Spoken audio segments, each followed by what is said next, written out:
We got the middleweight championship. It's a rematch. Kamaru Usman, the Nigerian Nightmare. He's facing off against game-bred Jorge Masvidal for the second time. This time not on 6 days, but actually 6 weeks, right? 6 weeks plus. He got a little extra time in this one. But so does Kamaru Usman, because let's not forget, lest we forget always, right? Kamaru Usman was scheduled to fight Gilbert Burns, right? A BJJ wizard, right? A dude who's got power in his hands, but he's looking to grapple. And on about 6 days' notice, he had to pull out for COVID or whatever the case may be, right? Jorge Masvidal steps in, doesn't get the job done at all, actually loses very convincingly. And really, he only had success in like the first and second round, and then it was kind of game over from there. But nonetheless, we're going to see it again. And AJ, I'm not going to lie to you. This is one fight where I feel like we don't really need to see a rematch. I would have liked to see the Colby Covington rematch more than the game-bred rematch personally, because that was a very back-and-forth fight, right? And it basically fifth round determined it all, because I think it was 2-2 going into the fifth. Now, what can Jorge Masvidal do here against an individual who's on a 17-fight win streak, an individual who is three-time NCAA D2 All-American, right? We got the mini All-American in Usman. Not All-American Chris Weidman, but Kamaru Usman, right? But Jorge Masvidal, he's a veteran, man. 35-14 in MMA, 12-7 in the UFC. And after becoming a journeyman, after losing a lot of decisions, dude, because we call Kamaru Usman a decision machine, right? Because about half of his fights have been won by decision, but half of Jorge Masvidal's fights have also been won by decision. So these are two decision machines in their entirety. Yeah, I don't know, man. What do you got on this one? Tell me how Masvidal can have some success that's any different than the first fight. I'm glad you noted the 6 day fight difference versus 6 week, because I genuinely think that everyone's making a big deal of, it's brand new training camp. Like, he actually has some time to get ready for this one. And I know for sure Masvidal, they were already planning the Usman fight before the Gilbert Burns fight. He fell through, so he probably was already training. Now the big difference is that cardio is going to be there. Hopefully, I say hopefully, because time will tell. Because in the last fight, you already noted it, I only gave Masvidal the first round. I think he was very outclassed the second through the fifth, and it was sad to see as a Street Jesus fan. Now, I think the only way that Masvidal can even get a win is take away Kamaru Usman's what's the word I'm going to say? Like his baby, take away his pride and joy, which is the control. If you take away the control from Kamaru Usman, he really doesn't have anything else. We haven't seen him fight off his back. We haven't seen him even strike off the back foot. He's always, and I mean, far be it 18-1. He's controlled every single one of his fights and been dominant, a very, very dominant fighter. Now, can Masvidal do that? Can Masvidal shoot to the ground, put him on his back, out wrestle him, out pressure him, keep the position over the submission, and actually beat up Kamaru Usman? Sounds like quite a fucking task. But yeah. I don't know, man. I think the X factor here is just sometimes it's your night, and I agree with you. I do think the Colby fight was a little more close. It was, it was a little more back and forth. It was definitely, I'd rather see that one as the rematch. But hey, man, sometimes the light gets shined on you, and you got to perform. And Street Jesus has been a performer since his resurgence. So, no, what do you think? I'm with you, man, and I think that this could be really interesting because we could see different tactics from Jorge Masvidal this time around. I think he knew that he had a compromised gas tank going into the first fight, so he says, I got to get it done early, so I'm going to land the big shot. You can't look for the big shot, not in the rematch. You can't look for the big shot. You just got to let it take your time, try to piece him up. We already saw Gilbert Burns was able to wobble Kamaru Usman when they fought last, right? So that goes to show that even though Kamaru Usman, he has a chin, he has improved stand-up game, he has a newfound jab working under Trevor Whitman that just is like a power jab. It's like a triple G, Gennady Golovkin jab. But here's the thing, man. I think that Jorge Masvidal got a little Kevin Holland in him, right? Because what did Kevin Holland say? Kevin Holland, he said, hey, man, Derek Brunson, or Marvin Vettori or Derek Brunson or one of these guys, you know what I mean? Like, this dude's a big wrestler or whatever. They say it's a tall task, but I'm a tall man. Jorge Masvidal is not the tallest man, you know what I'm saying? But he does do some things like Kevin Holland does. And one of those things that he did in the first fight, which was detrimental to him, was looking to land the big one, overextending himself, putting himself in Kamaru Usman's grappling range, and then just smothering his own offense. And we see that time and time again from these strikers who can't just sit back and piece you up and just sit back, da-da-da-da-da, because that's boxing. And these dudes aren't boxers. These mixed martial artists. It's just a different way of striking. So oftentimes it's their own detriment. We see it time and time again, man. He cannot do that if he wants to make this fight competitive, or else we're going to be seeing Kevin Holland versus Marvin Vettori, Kevin Holland versus Derek Brunson again. And that's not what we want to see. However, here's one thing that I have to point out, AJ. Kamaru Usman made a clear note of this to say, ultimately, he didn't break Masvidal's will enough the first time. And he was like, that doesn't sit right with me. That's why I need this rematch, because I need to demoralize him. He says after every fight, what he wants is he wants to control and dominate his opponent so bad that they never even think about wanting to fight him ever again. Now, Masvidal's done the perfect thing, which he's been able to get under Usman's skin. You know what I mean? They had the whole airport confrontation.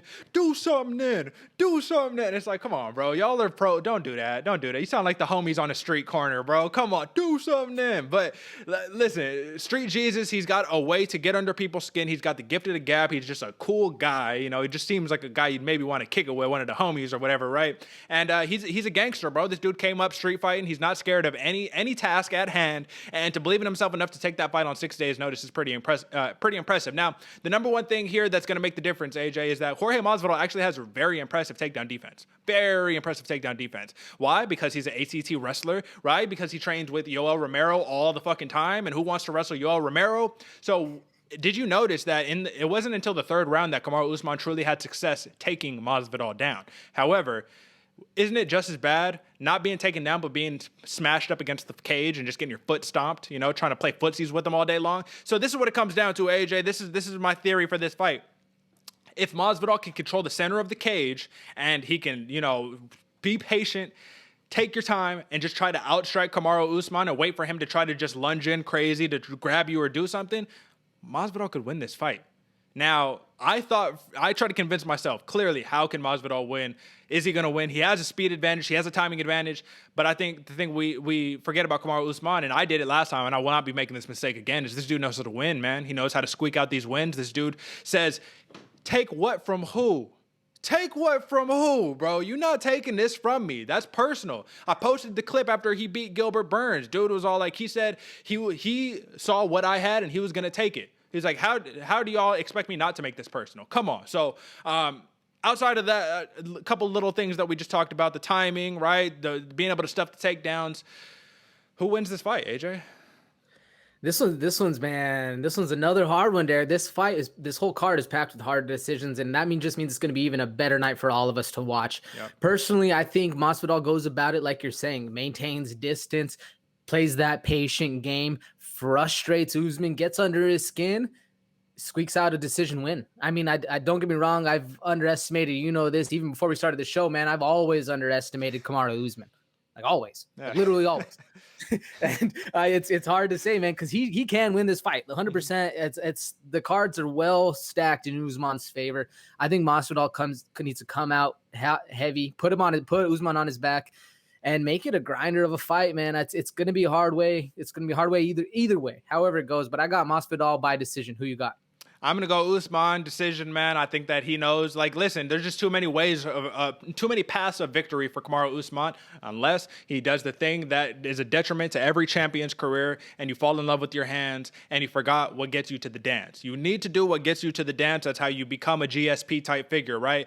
Currently, Usman, he's got 4 title defenses, one behind Valentina Shevchenko, so she's the GSP, not him, not yet at least, you know what I'm saying? And if he wants to continue this streak, he's already talked about he might hang it up after this, man. He even said, he was like, I might just walk away. Like, who's left for me to fight? I'll tell you who. Move up to middleweight, man. I want to see you go and fight Izzy or, you know, Robert Whittaker. But ultimately, AJ, we gave our picks before we hit the fight of the night. I know this is a little extended, but I want to talk about this because it's important, because rarely do we get these 3 title fights on one card, right? That's every couple, you know, X amount of time.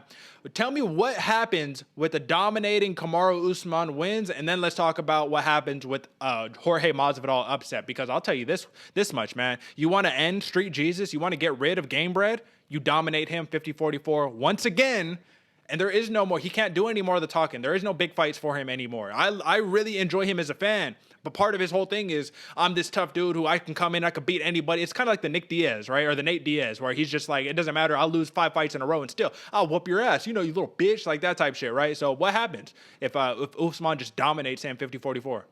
I think you hit it on the head, man. I think Masvidal becomes the next Diaz brothers, where sure, he can make titles and we can make all this news about him. He can literally say, like, I want to fight, and he fights Leon Edwards coming up, you know, like that. Like, he literally, whenever Nate Diaz says he wants anything, I think that's gonna be the path that Masvidal has in front of him if he gets dominated. Kind of a money fight, kind of just a name, really, because if he's not providing, you know, KO wins, gonna dominate Usman, I think he loses a little, not necessarily street cred, but as far as a little bit of favor with the fandom. Now, Usman, if he gets a dominating win, man, this one's hard to say because I do think I genuinely see him as one of the most dominant champs since we've seen in GSP because he's boring. I'd rather be boring and remembered as a champ than a blip on the map for my KOs. Yeah. I guess either way would be amazing for a guy who just talks on the YouTube. But I think Usman, if he gets this in a dominating win, man, I think the only route is moving up.